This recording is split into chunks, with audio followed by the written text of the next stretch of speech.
A 6-man committee tasked to investigate the sale of Zamtel has disclosed that the sale of Zamtel was an economic sabotage to the country. The committee has revealed that no valuation of Zamtel asset took place, and what was unveiled was a desktop paper that made numerous assumptions. The committee finds it difficult to understand how RP Capital arrived at a value of Zamtel's fixed assets of $38 million in the absence of conducting a thorough and detailed and professional valuation of the telecommunication company's fixed assets. The committee has further stated that it finds it inconceivable that Cabinet under the MMD government analyzed and drew a conclusion from Zamtel report provided by RP Capital within a period of less than 24 hours. The committee states that in making a decision to proceed with the partial sale of Zamtel, Cabinet did not have a proper value of the company's fixed assets. Committee chairperson Mrs. Zamtel Report says LapGreen failed in all three of the mandatory pre-qualification criteria and was supposed to be disqualified in the preliminary stage as the negotiating process gave away more than it gained. The entire transaction started with the engagement of RP Capital Partners as valuators of Zamtel. And our committee found that, in fact, they never conducted a valuation.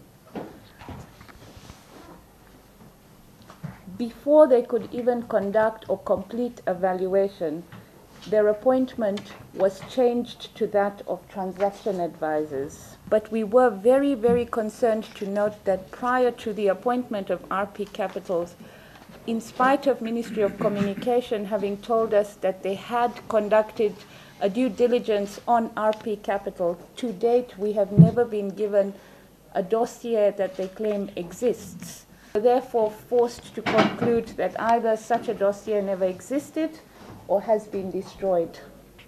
We also think that it was important to have a copy of a detailed LapGreen business plan relating to the acquisition of Zamtel. What we were given was a 4-page sketch, which we believe cannot be considered a serious business plan for a national telecommunications operator.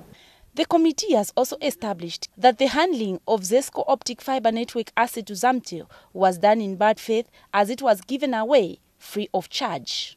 When you are engaging consultants, you have to do a lot of processes of procurement processes of proposing and then technical evaluation, the combination of technical and financial evaluation, and the approval processes, and that was done in a single day. When you go through the process of single sourcing of Simons and Simons, who were again paid some £660,000 for that legal advice, which the local firm would have provided, again, there were a lot of flaws in that particular sourcing of Simons and Simons.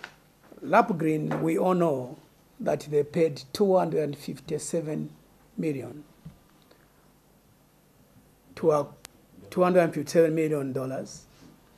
acquire shares of 75% in Zamtel.